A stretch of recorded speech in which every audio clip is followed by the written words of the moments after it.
Hey, Arthur.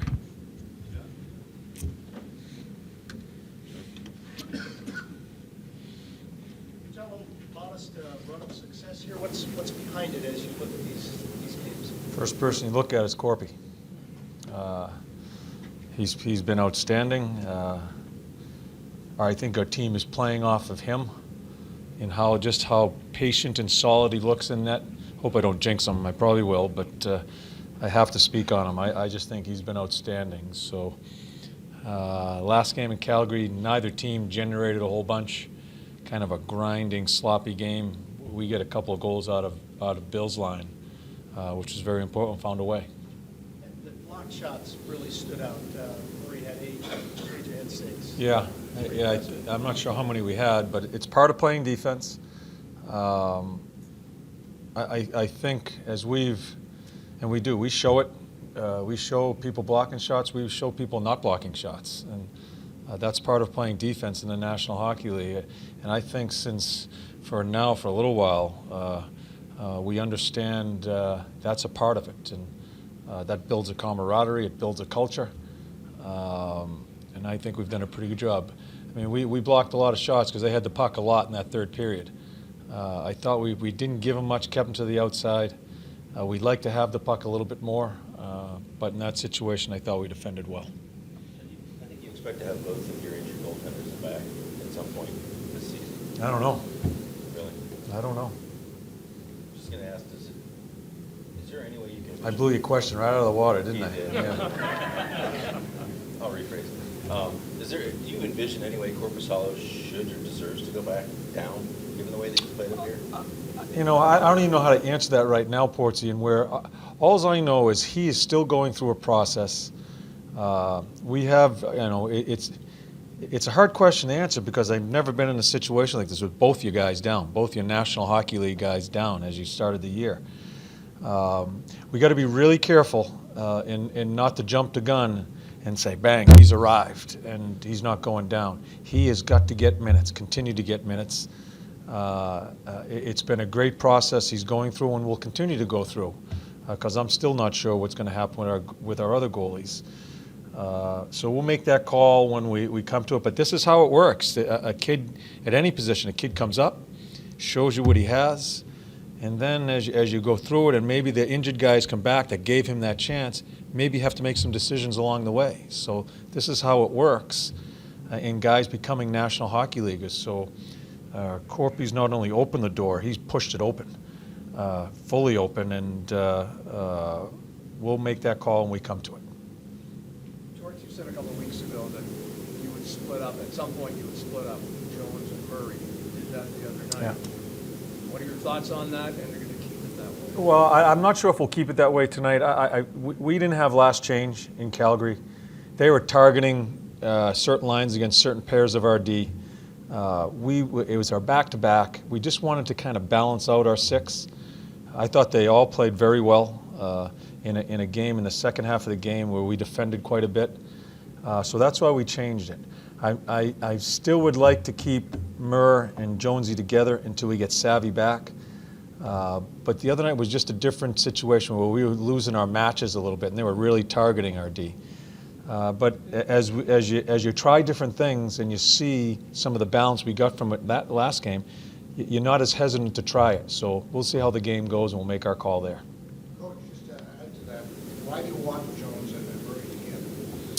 Well, it enables us to target a top line using those two guys.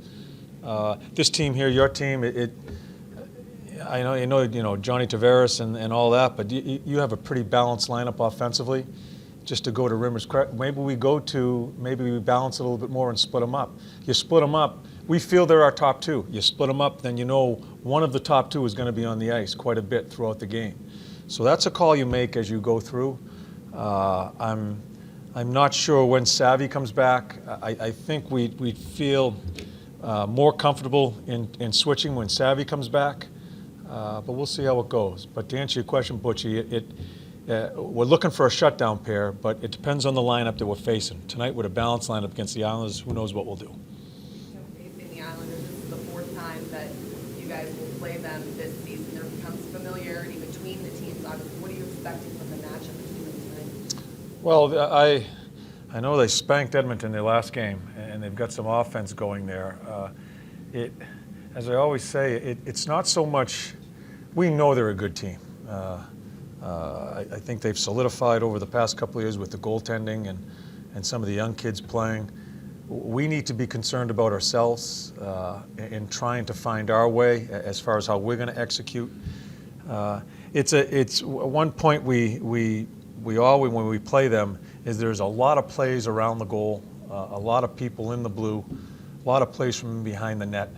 It's something that we're concerned about and we need to look at and certainly look for tonight. But overall, we don't make too many adjustments against teams in general. We try to stick with our execution. But we know we have a team coming in here that it's getting to the time of year where they're fighting for their playoff spot and where they're going to be in the playoffs. We've got to be ready to go. And they score, I'm sorry. Go ahead. No. Go ahead, David. They score, and you guys have been a little lacking in that area, Yeah. just to be nice about it. Yeah. Are you concerned about that and 1 or 2 goals not being enough? Yeah, we're always concerned that we like to score more. For a bit there, we were. We still haven't been consistent in getting into the 3 and 4 area of scoring goals in the game. Not a lot of teams do, and it's so tough to score here, but in the league. But we continue to try to work at that. As far as coaches, we're talking about a lot of different things, and I don't want to get into detail here, but just we try to manufacture goals from coaching to players. But the players, we like to see them more creative in certain situations, as long as they understand when it's time to be creative. You turn the puck over in the neutral zone against this club, they're coming quickly back at you. So the decision-making in the neutral zone as far as when to try to make plays and when not is crucial. And that's all we give them, is be smart, don't get stubborn when there's nothing to be made, but when there's areas to make plays, let's make them. George, you had Vincent here early on in his career in New York.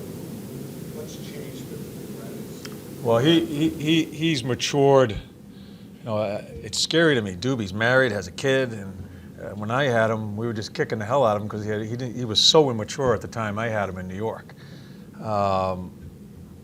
And I guess that's the best way to explain it. I think he's matured as a person. I think he's matured as a player. He is probably he's our best practice player and probably our most competitive guy. Yeah, a thing that Doobie brings, especially with youth coming in here, is how you practice and how hard you have to play. You have to corral him, and he's a little unfiltered sometimes in what he says. And listen, I understand that. I live in that world a little bit. He gets a little nuts sometimes, but it's always hard. And I think that's the most important thing about him, that he draws people into the battle. And I've always respected that about Doobie, and he brings that now with more maturity. I guess that's a long-winded answer, Butchie, in what he's doing right now. You have Jack Kaplan coaching with you in September in the World Cup. You coached against him a lot. What went into that process, and why did you want him? Yeah, we did a lot of, Dean, myself, Paul Holmgren, Berkey, we did a lot of talking about the coaches. Jack is, I think he's going to bring us new ideas. I wanted to bring, and we talked about, we wanted to bring in some younger guys with some new ideas and try to bring some excitement to us in the World Cup. I don't know Jack that well. I know his team. I love the way how aggressive his teams play. It's the type of style that we want to play in the World Cup. I think when you're playing in a small building, not in the big buildings, in these international tournaments, you come in after summertime, after a break. I just want the guys to pressure and get going. I think Jack has that type of personality. I watch his teams play that way, and I've heard some great things about him, is that he's straightforward and sends the message, and people understand it. That's a huge part of when you bring a lot of different personalities in, players understanding their role, understanding what the objective is, and understanding their role within the team as far as the team concept. So I'm really looking forward to working with him. Similar? Has it set back at all, or is he still trending towards? Just, he's still day to day. Not tonight. I don't even talk about the goalies. I don't even know what's going on with Mac. He's still, when he gets close, they'll let me know. But it's still a little bit of a while. He hasn't even been on the ice that much. Same lineup tonight as Same lineup. Calgary. Yep. Good. Thanks. Thanks, guys.